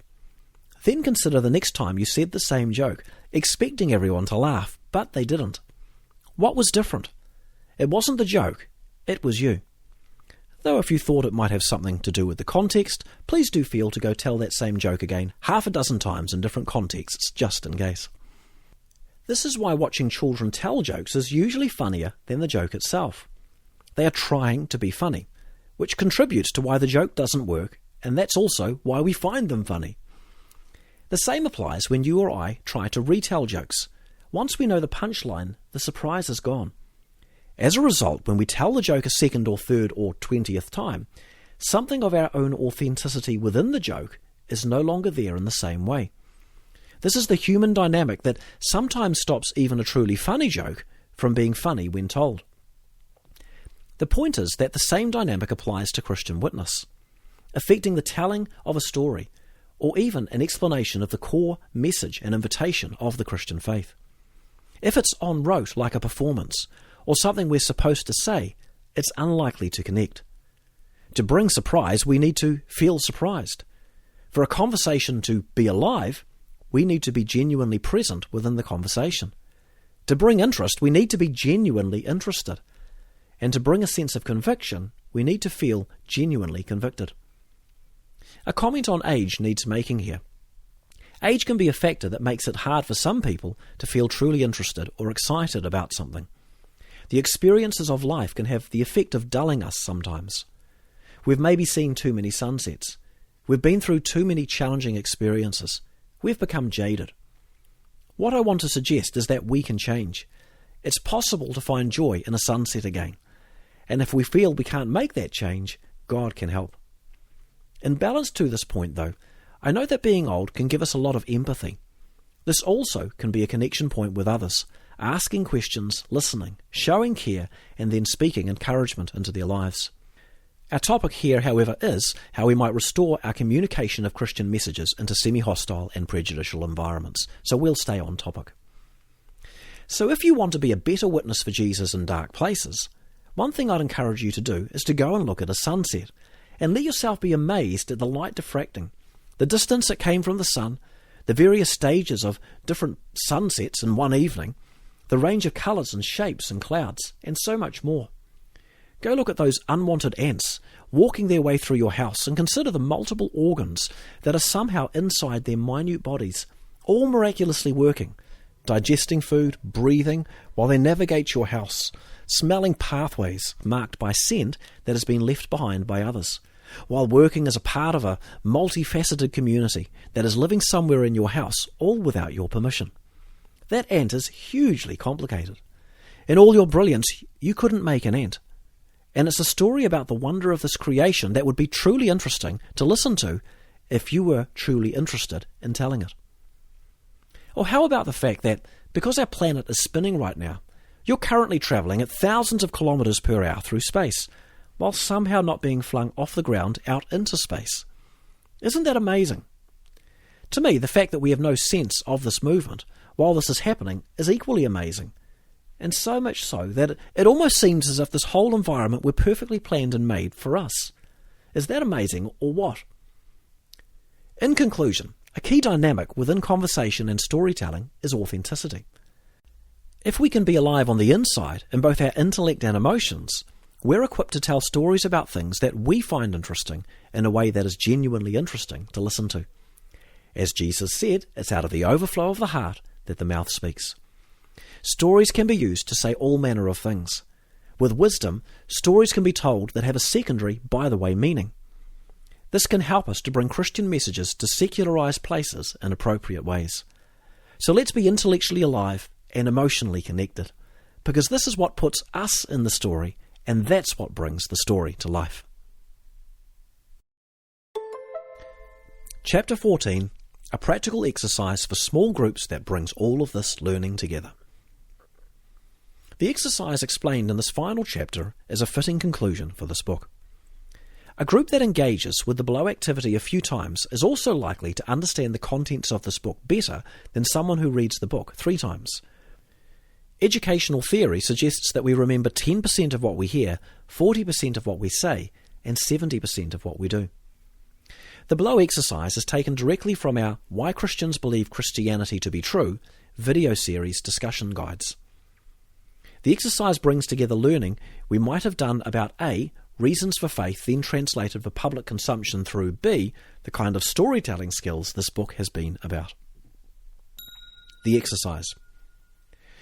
List some objections related to an area of our faith or belief, Then consider the 3 questions below. 1.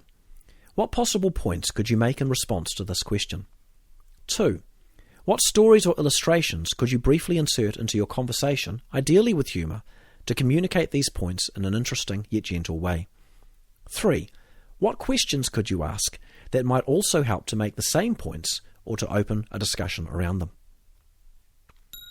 For the second part of the exercise in pairs. In pairs, raise possible objections relating to today's topic. Then take turns to engage each other in a role-playing type of conversation in which one person seeks to suggest a new way of seeing things through the use of cheerfully stated short stories and questions. Closing words, a leadership thought toward a culture of application. If long-term results by way of group members who embrace a habit of intelligent Christian witness in secularized places is of interest to you, habits build culture, not one-off programs. There would therefore be value in repeating the above activity 3 to 4 weeks of every year in every church small group and youth group. From a leadership point of view, this repeated pattern would feed into a culture of wise engagement. It could help you to restore a knowledge of reasons for faith while also building into an increased confidence for witness into your church or group through their acquisition of needed skill sets. By this means, you can see the same knowledge connecting with your community. Habits will achieve more for a leader than any array of great programs, ideas, and messages that are applied just one time. Next, learning. If a clearer understanding of why we believe our faith to be true interests you, please see our Why Christians Believe Christianity to be True video booklet discussion series. This is free online at whychristiansbelieve.nz. If a leadership approach of leading change through habits that build culture interests you, some additional simple leadership habits for building a culture that is confident in the rationality of our faith are listed at alltogether.co.nz/rational faith. Regarding habits that might build a culture of competence in everyday conversational outreach, please see alltogether.co.nz/pastors. While the leadership approaches suggested here are very simple, they have profound potential to shape culture across a 3 to 5 year period, positioning you for a different set of results. We hope this series has been helpful. If you have any feedback, I'd love to hear it.